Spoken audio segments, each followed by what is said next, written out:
Cristina Flores is a returning generation farmer who focuses on cut flower production in the DMV. Founder of Flowers by Flores, a floral design project that showcases seasonal flowers.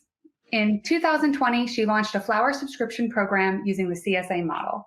The awakening that took place as a result of working the earth has been pivotal in her approach to growing. To cultivate flowers is a great privilege, and in that spirit, she hopes to improve the bits of earth she gets to work with by using no-till regenerative practices. We are very excited to have Cristina Flores here today. Over to you, Cristina. Hi, everybody. I, too, am very excited to be here today. I want to start by gratefully acknowledging the Native peoples on whose ancestral homelands we gather, as well as the diverse and vibrant Native communities who call this place home today. It's with a deep reverence and gratitude that I have the opportunity to steward land on original Nacotchtank, Pamunkey, and Piscataway land. Thanks for joining today. As already mentioned, my name is Cristina, and I come to you as a houseplant keeper turned urban farmer who continuously is humbled by all that I grow and the lessons that come with that growth. My hope is that today's lecture inspires you to not only grow lovely flowers, but also slow down enough to appreciate their growth. You know, your eventual missteps and all the little things that are communicated by your plants to you using their silent language is important to listen to. So just remember that gardening is a practice and that each year presents new opportunities to build on the year before it. Okay, so we're here to discuss hardy plants. This word hardy can be a little misleading, so I'm hoping that, we'll demystify it a little bit. So a hardy plant it goes by many names, which I'll touch on in a second, but put simply, a hardy plant is defined as a plant that can survive tougher climate conditions. So these conditions are quantified as hardiness zones, and there are a ton of resources out there that can break this down further, but for the purposes of this presentation, again, put simply, a hardiness zone is defined as a geographic area that encompasses a certain range of climatic conditions relevant to plant growth and survival. The cooler temperatures are upon us. It's now September. I'm sure you all feel it. We're also all pretty grateful that the heat is on its way out. It was kind of intense. But here we are in the mid-Atlantic, and while it seems counterintuitive to think about putting a bunch of seeds or plants into the ground at this point in the year, the truth is that this time of year boasts conditions similar to those in the spring that allow your plants to grow into themselves, just enough to go dormant as the temperatures, get lower. Should they survive, they wake up in the spring and will reward you with an abundance of spring blooms. You will see the word hardy used, like I mentioned, in several different ways. You'll see when you look at plant catalogs and whatnot, you'll see the word hardy annuals, which can be a little misleading. But again, knowing now that the word hardy means essentially like tough and will survive cold conditions, you can see why those two words are placed together maybe a little more clearly. Biennials are also considered hardy. Perennials are considered hardy. And another way you'll see this represented is using the phrase tender perennials. Pictured here is Mathiola incana, also known as stock. You'll notice that the hardiness zone it ranges from 7 to 10, and that basically means that this little babe can withstand warmer temperatures up to zone 10 and can withstand low temperatures as low as zone 7. And we're going to get into this a little deeper. Here in the DMV area, which includes DC, Virginia, and Maryland, we fall into zone 7A. So in this particular landscape, this specific plant stock, this particular plant can withstand low temperatures in this particular zone. So since we're in zone A and the lower end is 7, then we're at the lowest end of the, how low the temperatures this plant can withstand. I hope that was clear. An opportunity for connection here to the more advanced gardeners is that stock is actually in the brassica family.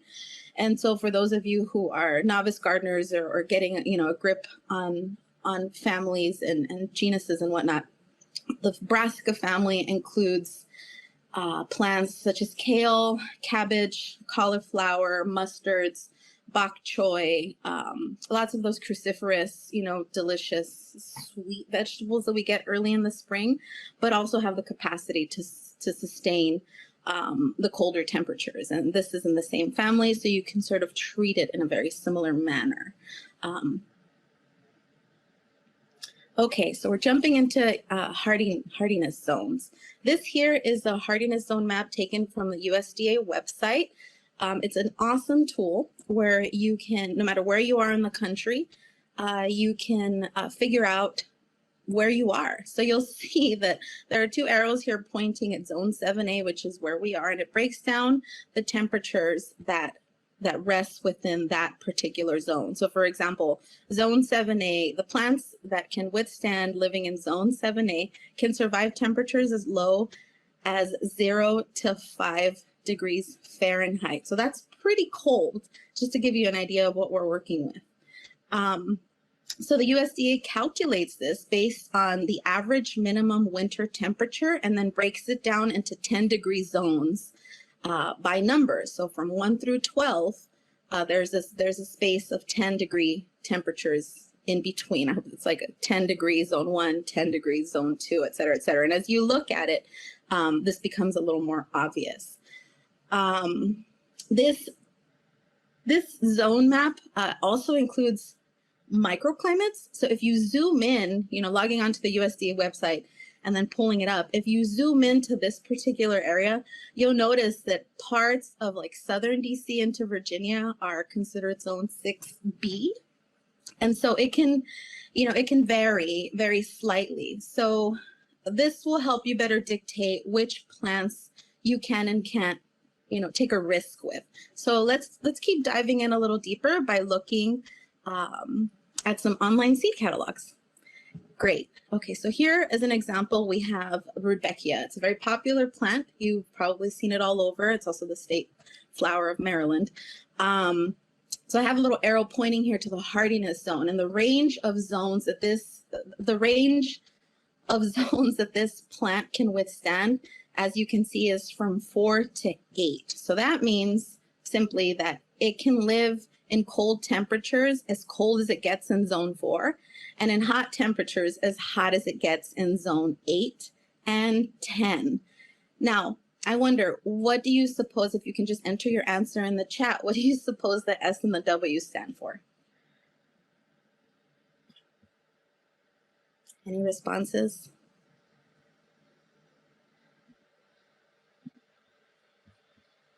All right, so essentially what that, I'm sorry, I just lost the screen. Please excuse me.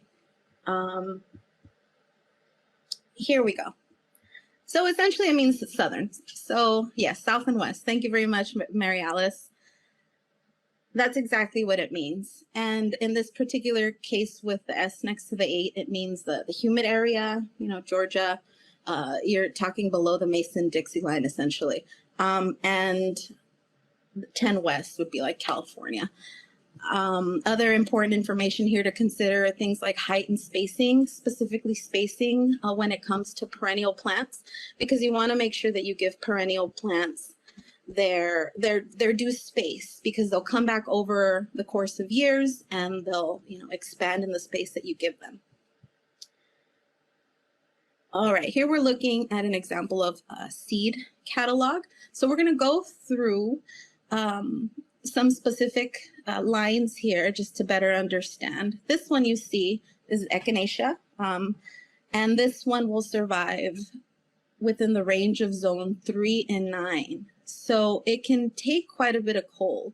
Now this is helpful in that if you know that you're in zone 7 and the plant that you're putting in the ground can withstand cold temperatures in zone 3, then you can pretty much bet that that plant won't need frost protection because of how hardy it is. It's a strong one. They have the capacity to go dormant and reward you in the springtime with some beautiful blooms.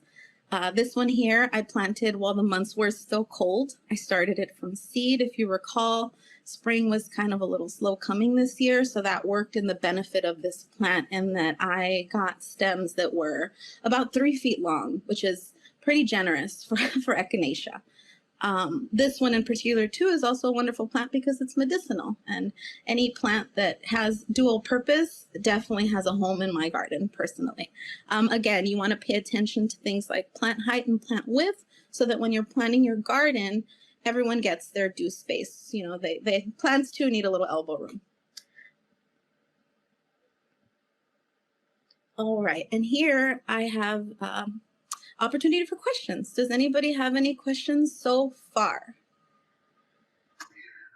While we're waiting for our audience to ask questions, I will start us off. So as you, over the time that you've been working, have you seen any noticeable change in how successfully certain plants grow based on shifting climate conditions?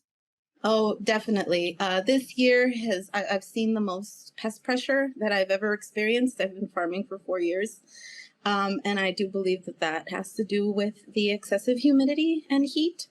More than that, it's the temperatures that we will experience in any one given day, right? The plants then, they stress, much like people do when under stressful conditions, and it makes them more susceptible to disease and pest problems and so on and so forth. But to answer your question, Elizabeth, it's a wonderful question. I have definitely observed differences in the changing climate, for sure. When you're starting seeds like Echinacea, are you starting them indoors or directly in the garden? This is a wonderful question.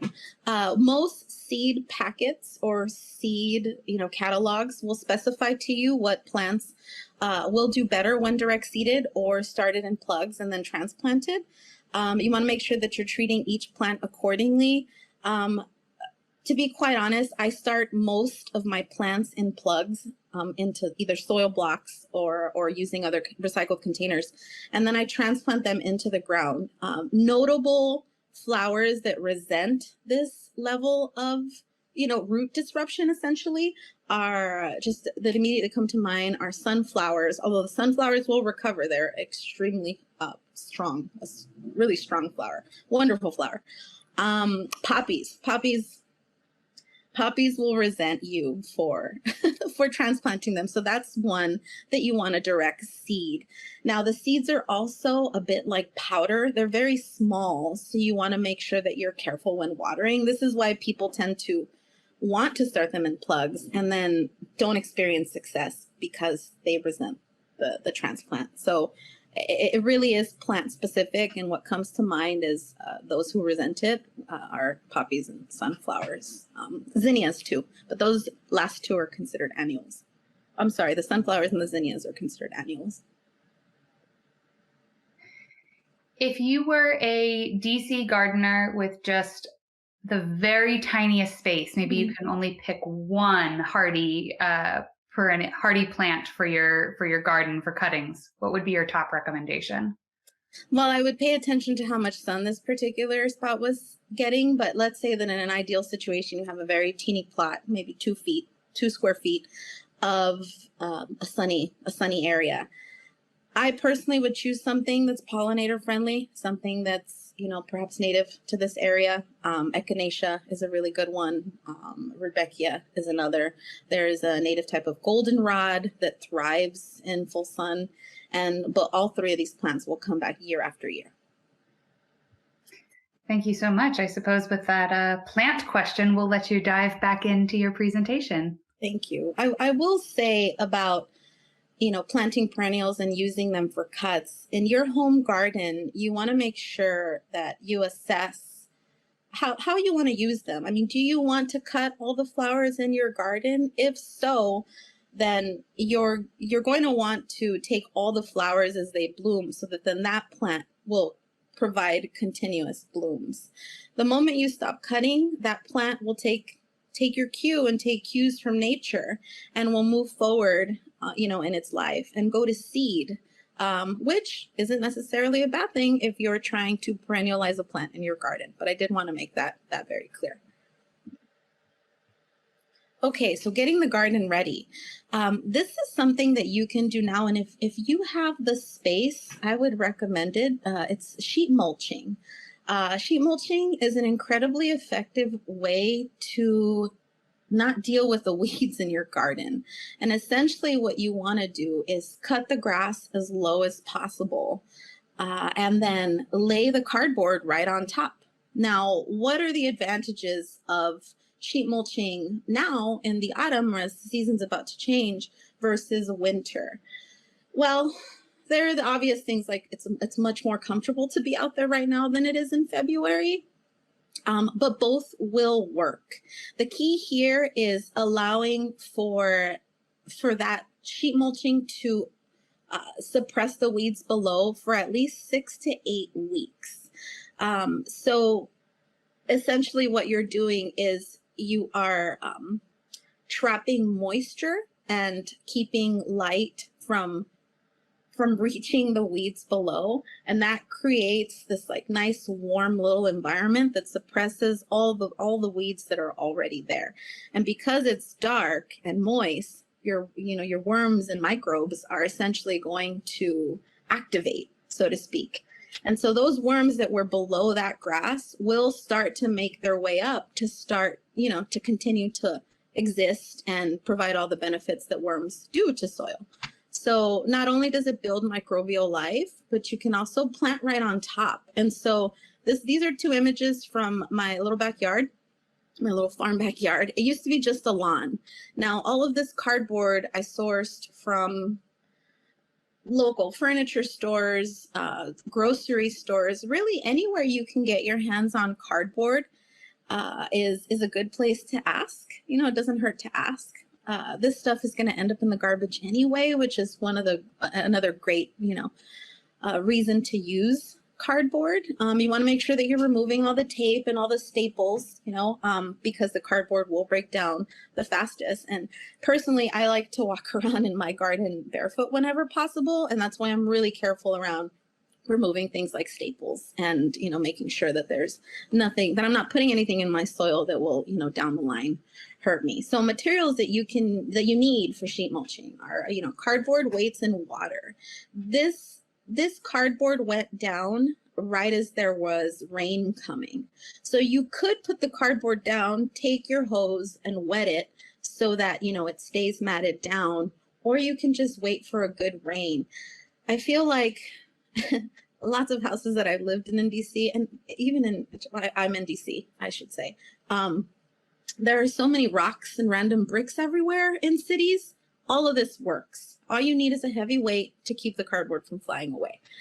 So whatever you have is good enough. If you can withstand the look of this, right? Like, some folks aesthetically would not find this pleasing at all and would rather dig out the weeds. That is your choice. I choose to move this route move down this route because it's essentially at the beginning of the season, or even at the end of the season, I'm trying to conserve energy, essentially, is why I choose sheet mulching. It's one of the most effective and easiest ways to suppress weeds. Again, time, it does take time. So you want to make sure you give yourself a 6 to 8 week window. I think we're about 10 weeks from the first frost. So you have some time to get a little patch going. I would say start small. If you don't necessarily trust it, just break down one cardboard box and, break down the lawn in one little patch, just so you can, give it a go and see if it's something that would work for you. So again, weeding versus sheet mulching. I'm going to choose sheet mulching whenever possible versus weeding, because weeding will take place throughout the entire season as I'm trying to, keep my crops healthy and, free of excess plant matter in the beds. And so weeding, I'll do weeding, plenty of weeding in the season, which again is one of the reasons why I enjoy sheet mulching. You also want to make sure that you mulch. Once you get your plants in the ground, mulching is important in the fall because it helps it helps keep the plants warm, so to speak. It's a very simple way to put it, but essentially what you're doing is creating, by planting the mix of both plants and mulch create like thermal heat, like they keep each other warm, believe it or not. And so that's another benefit to using mulch. Aside from suppressing weeds and maintaining moisture, you're also creating like a nice little environment. Okay, so the landscape is your canvas, everybody. Treat it as such, you know, whether you're starting new flower beds or adding to your existing garden, growing in containers, you know you best. So when thinking about what you want to plant, I would advise that you aim for lots of different textures, but also colors that bring you joy. If you plant using a general color scheme, you won't really have to think very much about, about matching things when it comes time to cut. I did this, in my front yard this year using only flowers that would bloom in purple. So I've got different shades of purple going. And it worked out really well. And so this comes from experience. I would advise you to do the same. So I also advise you to give hardy plants their recommended space. So unlike annuals that you can plant, tighter than recommended, you want to give hardy plants and perennials and biennials their due space because they will spread over time. So depending on the plant, sometimes this requires a little patience. It requires a little patience to wait for them to fill in, but you can find comfort in knowing that you can surround, while you wait for that perennial to come into full bloom, you could plant annuals in the general area to take up space as these come into their full potential. So here you see a little diagram here of a rectangular bed. And you'll notice that as opposed to planting on a grid, I've planted in like a triangular type of planting scheme. Landscapers do this. If you are out and about in town, you'll see the Botanic Gardens actually is a great space for this. When you look at their outdoor plantings, they look so full and lush, right? And just absolutely gorgeous. Now, I would bet that they use this method of planting in order to fill every possible space. Now, when dropping plants into this particular configuration, what you're essentially doing is eliminating any like excess area where weeds could sprout. So planting in this way is beneficial for many reasons. But you know what? Again, it's your garden and you know you best. So if you enjoy neat rows of things, then hey, go for it. It's your garden. It's your happy place.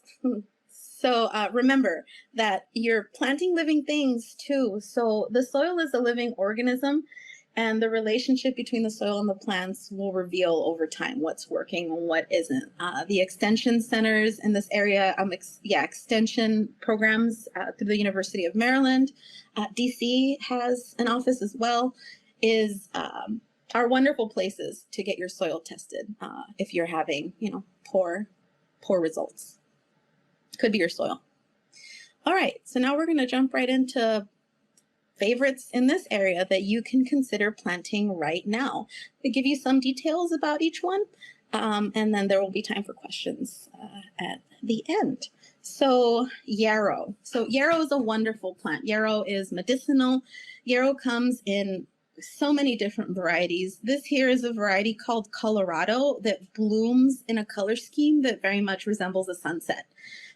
When planted in the fall, the plants will put on vegetative growth very slowly because, we're approaching the fall equinox. And so the days are getting a little shorter. And so they're naturally, plants slow down.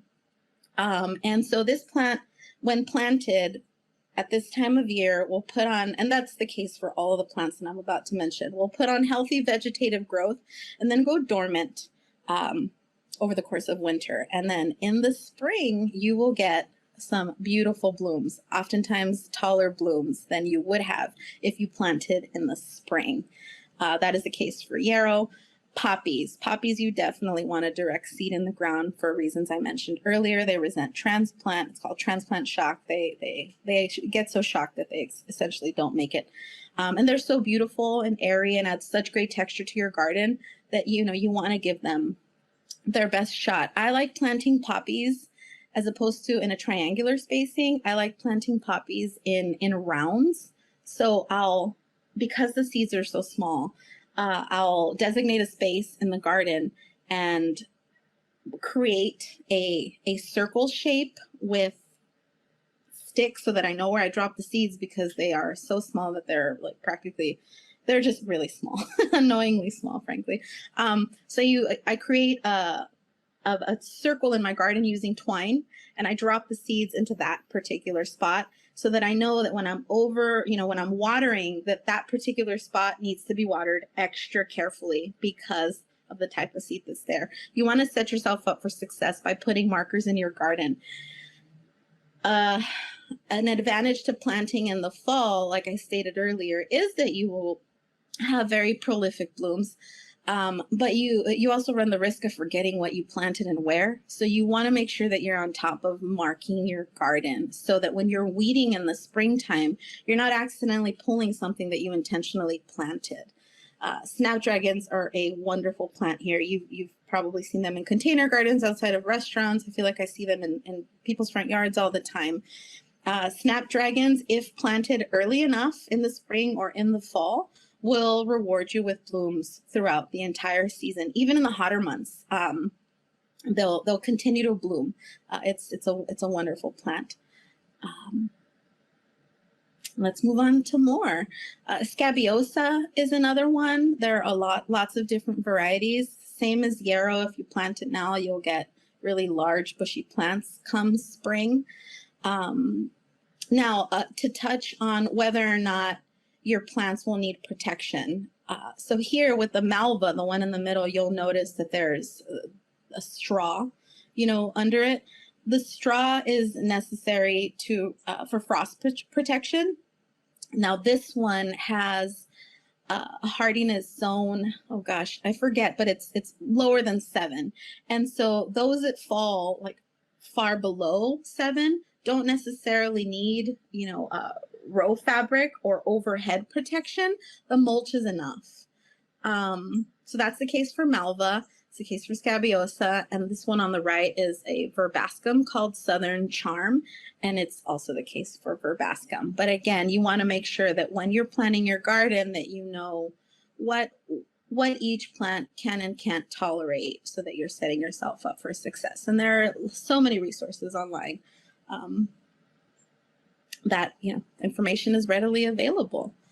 Okay, so other pollinator favorites in this particular area include sedum. Now, sedum is a plant that will withstand a winter.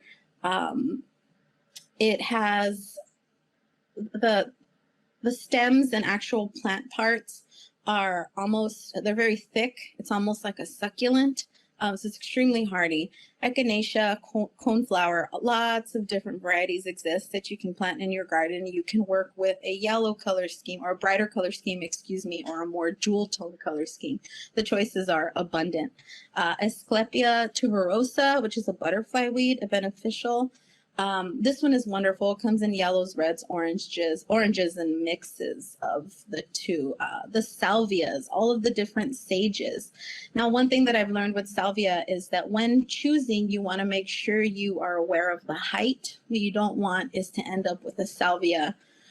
If you were hoping for a salvia that would be, very prolific and large in your garden, you don't want to choose one that is more of, has got more of a compact habit. So you want to keep an eye on that with salvia, with the sages. Senecio cineraria, Dusty Miller. This is another garden favorite in this area. It's silvery.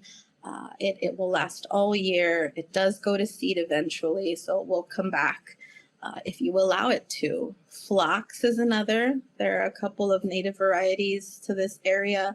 The butterflies love it. Monarda is another. Bee balm. Bee balm makes a great cut flower. It has a very lovely scent that's a little unusual and I've found unlike other flowers, and it adds not only texture but this really lovely scent to your bouquets or to what you bring into the house.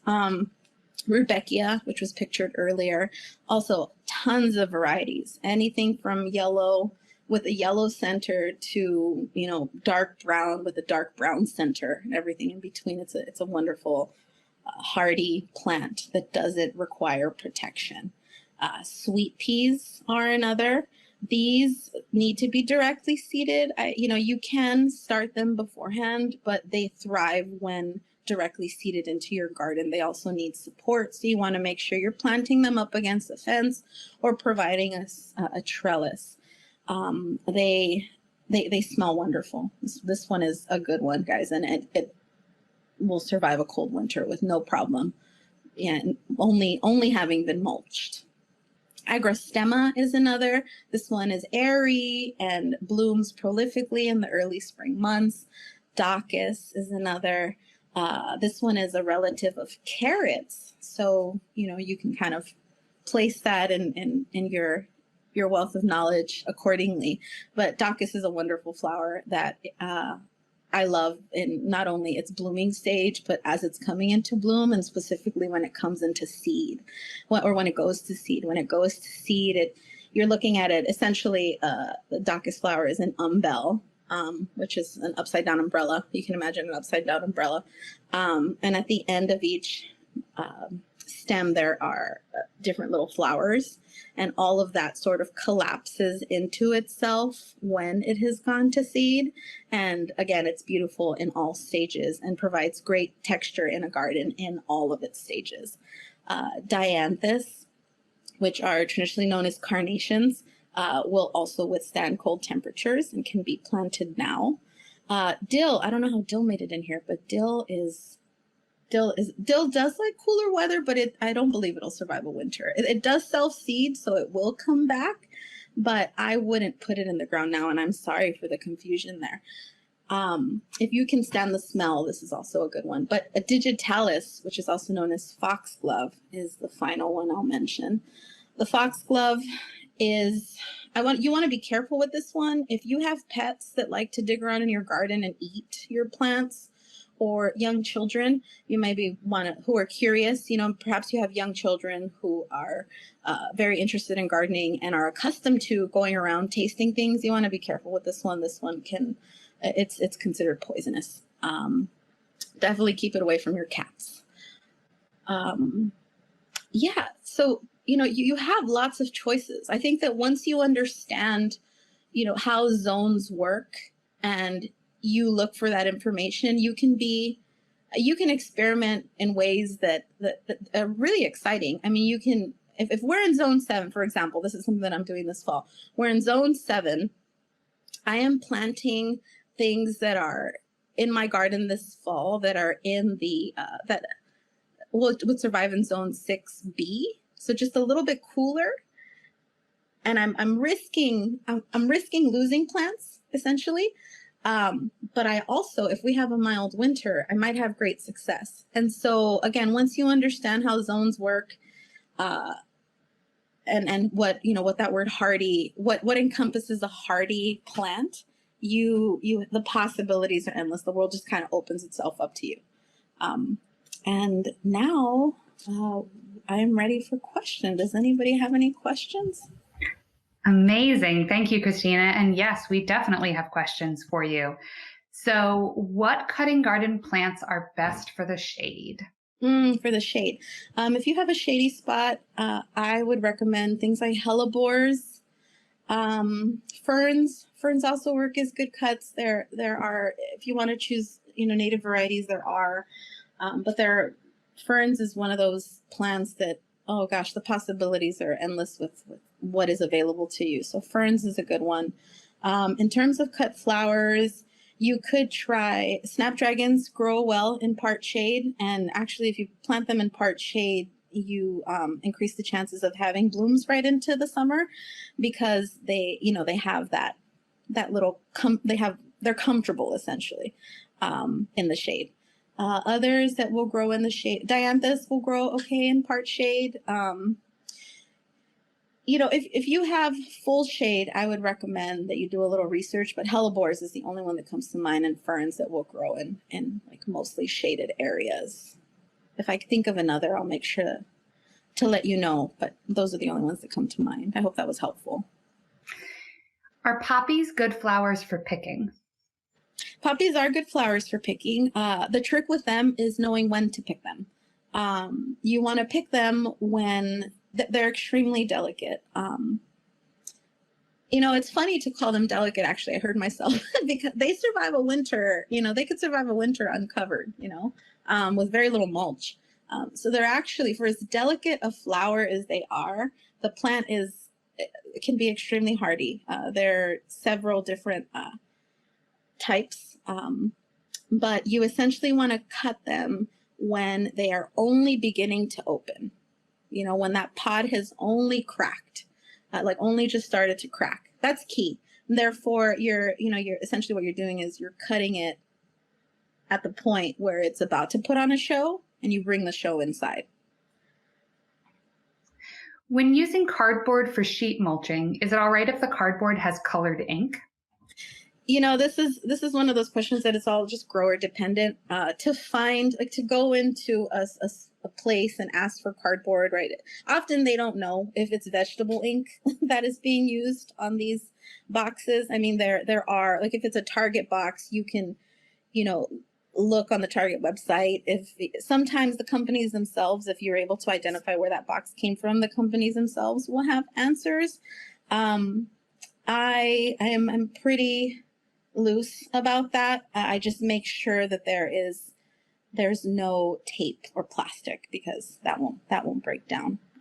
Ultimately, though, you know, cardboard is layered paper, and so what has dye on it is a single layer. So I find comfort in knowing that, you know, at least it's just one side that has the dye, as opposed to like every single layer of the cardboard being dyed and potentially introducing toxins into the ground. That's a really good question. Have you tried using layers of newspaper? Will that work just as effectively? I have, and it will. Certainly. Perhaps you've even done it with your potted plants. When you're repotting your plants in the spring to cover the hole, you might throw in a little piece of newspaper to keep the soil from coming out of that, you know, the drainage hole. Eventually, right, that breaks down, and you just, it goes away. And it's the same with newspaper. It does create the opaque circumstances to be able to keep weeds from growing. Yes, you want to make sure you're putting it on thick. Another thing too with newspaper is you want to make sure you're not putting it down on a windy day, right? And that you're holding it down as best you can. You know, I like using larger boxes because then I'm using less weights and I'm not moving weights back and forth, you know, unnecessarily. When you are planting in the fall, are you planting seeds or starts? Both. Certain plants, like I mentioned earlier in the presentation, certain plants resent being transplanted, and so those I try to direct seed in the ground. Bachelor's buttons is one. That one will do well no matter what, but that one will thrive if you direct seed it. It's a really easy seed to start, and also will overwinter. Ami, the Daucus varieties, those will also work out better if you direct seed them. Buplurum is another one that, as I understand it, prefers to be direct seeded. But when in doubt, just start a plug. You're increasing your chances of success anyway. For those of us who might not be as familiar with the terminology, can you tell us what a start is? Oh, sure. Yeah, a start is a small plant. So essentially you're giving your plants an early start in the form of a small plant before you transplant those teeny little plugs, also known as starts, into the garden. I know that the jargon there's a lot of jargon here, so thank you for asking for clarification. Would you recommend growing Asclepias in Zone 8? In Zone 8, ooh, that's a good question. I believe, yeah, I mean, Zone 8 would be a warmer temperature. Yeah, I would give it a shot. It thrives here, so I imagine it's going to thrive wherever you are. I would maybe, if you experience extreme heat, perhaps try planting it as early as you can. Again, a lot of these questions could be, you can really dive into specifics, but I would look, if you have a variety in mind, look that specific variety up. Be as specific as you can always when seeking your information, because there are different, you know, there's the family and then there's the genus, and there's lots of different genuses of some plants. Of the plants that you've recommended so far, can you point out any that are deer resistant? You know, that's the beautiful thing about flowers. Such a good question. Most flowers are, I've found, are deer resistant. I mean, yeah, they won't touch them, or they'll take a bite. I have a story actually. Shasta daisies, another real popular one around here. It's a little white flower with the yellow center, pretty prolific in some gardens out here. It does wonderfully. That one, I remember planting it one year and the deer breaking into the farm, or breaking in, you know, we're in their space. The deer were there. And they took a bite, but you could tell that they took a bite of maybe like 3 or 4, and it's not like they went for a particular area. It was sort of like spot munching. And I imagine that once they took a bite of that and didn't enjoy the flavor, they just kind of left everything else alone. So most flowers aren't appealing to deer. And even if they take a bite, they might not come back because of how bad they taste to them. So here's a specific shade sun type question. What would you recommend for an area that gets 2 to 3 hours of intense sun and then shade the rest of the day? That does sound like a very DC kind of problem. Yeah, no, that's a truth right there. I would treat that as a shaded area and plant accordingly. If you're only getting a few hours of light a day, you can treat that as though it were, you know. Does it get dappled shade actually? Are the tree branches sparse enough to where, is it very dense shade or is it dappled shade, would be my question to this person. Okay, well, Betsy, you can follow up with us and we'll continue asking, but I'll jump to the next question just for now. Great. So we talked about how hot and humid it's been in DC. Do you have any tips for helping your plants beat the heat or beat the humidity? I think that spacing becomes very important as the humidity rises. You know, you want to make sure that you're not planting things so tight that, you know, they can't breathe, that air can't circulate through there. So making sure that you're paying attention to spacing. Mulching is also important, and then not watering as often. When checking whether or not your soil needs to be watered, there's the never fail finger test. You know, you take your finger, you stick it in the soil. If it comes out clean, it's too dry. Also, drip irrigation helps with, like a soaker hose. You can find them at most hardware stores, are really useful because the water is getting directly to the plant root as opposed to, you know, evaporating in the environment, you know, as it's being absorbed. So you want to help with humidity and to lower your chances of disease. You want to make sure that you also aren't watering in the middle of the day. You know, you want to water as early in the morning as you can, or in the evening. This allows for the plant material to dry as the temperatures, you know, naturally get warmer throughout the day, as opposed to, you know, being sprayed in the middle of the day and then the water just kind of sitting there when it's the most humid. I hope that makes sense. All right, we're ready for the follow-up. So for our shade sun question, the shade is more dappled, not deep. So we're talking about 2 to 3 hours of fairly intense sun followed by dappled shade the rest of the day. Snapdragons will do well. Mm-hmm. What else would do well? I'm thinking there's a variety called Veronica that will do well in dappled shade. Scabiosas will do well in dappled shade. Those are the only ones that come to mind. Noticed in one of your pictures that there is a grid of strings. Can you talk about why you have that? Good eye. That is support. It is a trellis, essentially. It can be used either vertically or horizontally, and it is it's a grid that I suspend using wooden stakes. So I make it nice and taut. And when the plants are still small, and I put it up when the plants are still small. And as the plants grow, it comes up through the grid, and it helps with, on windy days, on particularly stormy days. It keeps, inevitably, you're going to get a flower that's bent out of shape because, at the end of the day, the plant's going to thrive if given the conditions that it needs to thrive, and it's going to reach for that sun. So you'll get, kind of squiggly, squiggly stems, but no less beautiful. I use the netting for support, to answer your question. Wonderful. Well, that is the end of our questions. And we did get a question that makes it very pertinent to share this slide, which is somebody asking about a plant list they can share. So I want to make sure we put your contact information up on the screen so that everybody can get a chance to write this down and figure out how they can reach out to you in the future. Sure. And also, like Elizabeth mentioned earlier in the presentation, this presentation will eventually be available on the USBG website. And so you can always reference this list later down the line. A wonderful book that I would recommend that you all read that will help sort of really drive this point of hardy plants is Cool Flowers by Lisa Mason-Sigler. Cool Flowers is the name of the book. It's a wonderful book that breaks down essentially what I shared here today in much greater detail. Wonderful. Well, thank you so much. That concludes our program today.